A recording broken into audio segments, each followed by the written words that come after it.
Competitive exam సంబంధించి ప్రత్యేకంగా civil services exam సంబంధించి ఏ ఆప్షన్ చూస్ చేసుకోవాలి, ప్రిపరేషన్ ఎప్పుడు స్టార్ట్ చేయాలి, ఏ బుక్స్ రిఫర్ చేయాలి, ఇలాంటి డౌట్స్ ఉంటే సిఎస్బిఐఎస్ అకాడమీని కాంటాక్ట్ అవ్వచ్చు. దీనికి సంబంధించి నా పర్సనల్ అపాయింట్మెంట్ ఈ వీడియో పైన డిస్ప్లే అవుతున్న కాంటాక్ట్ నెంబర్కి ఫోన్ చేసి తీసుకోవచ్చు. భారతదేశం యొక్క సోలార్ అబ్జర్వేటరీ ఆదిత్య L1 నుంచి ఒక గుడ్ న్యూస్ వచ్చింది. ఆదిత్య L1 అనేది మన సోలార్ అబ్జర్వేటరీ. సన్ గురించి స్టడీ చేయడానికి, రీసెర్చ్ చేయడానికి వెళ్ళిన అబ్జర్వేటరీ అనమాట. ఈ ఆదిత్య L1లో 7 పేలోడ్స్ వెళ్ళాయి. దానిలో ఒకటి suit, solar ultraviolet imaging telescope అనమాట. ఇది రీసెంట్గా సోలార్ ఫ్లేర్స్ను, సౌర జ్వాలలను పిక్చర్స్ తీసింది. ఇది చాలా అద్భుతం అని చెప్పొచ్చు. దీనివల్ల చాలా రహస్యాలు మనకు తెలుస్తాయి. అసలు సోలార్ ఫ్లేర్స్, సౌర జ్వాలలు అంటే ఏంటి? సోలార్ ఫ్లేర్స్ అంటే sudden or abrupt giant explosion in the solar surface అనమాట. సూర్యుడి నుంచి ఒక పెద్ద విస్ఫోటం, energy, light, highly charged particles ఇవన్నీ ఎమిట్ అవుతాయి. దీన్నే సోలార్ ఫ్లేర్స్ అంటాం అనమాట. ఈ సోలార్ ఫ్లేర్స్, సౌర జ్వాలలు different layers of atmosphere of the sun అట్మాస్ఫియర్తో ఎలా రియాక్ట్ అవుతాయి ఇవన్నీ స్టడీ చేయొచ్చు అనమాట.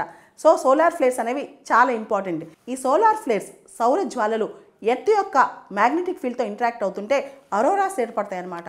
ఈ సోలార్ ఫ్లేర్స్, సౌర జ్వాలల వల్ల మానవులపైన పెద్ద ఎఫెక్ట్ ఏమి ఉండదు, కానీ రేడియో కమ్యూనికేషన్ కానీ, శాటిలైట్ ఆపరేషన్స్ కానీ ఇవి డిస్రప్ట్ అయ్యే అవకాశం ఉందన్నమాట. ఎప్పుడైతే ఈ సోలార్ ఫ్లేర్స్ ఫోటోలు తీయగలిగామో, అంటే సూట్ ఏదైతే పేలోడ్ ఫోటోలు తీయగలుగుతుందో ఆదిత్య L1లో, ఈ సోలార్ ఫ్లేర్స్ యొక్క ఫొటోస్లో మనం గమనిస్తే కనుక ఎక్కడైతే ఆ ఫ్లేర్ వచ్చిందో, ఆ జ్వాల వచ్చిందో డార్క్ కనిపిస్తుంది అనమాట. బాగా డార్క్గా కనిపిస్తుంది. అదొక చీకటి డార్క్ స్పాట్ లాగా కనిపిస్తుంది అనమాట. దాన్ని బట్టి దాని యొక్క ప్రభావం అంచనా వేయచ్చు.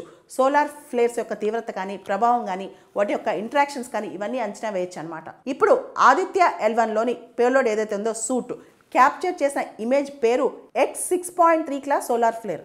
సూర్యుడు లేకపోతే మానవుడికి మనుగడే లేదు. ఈ సూర్యుడి గురించి ప్రోబ్ అనేది చాలా అవసరం.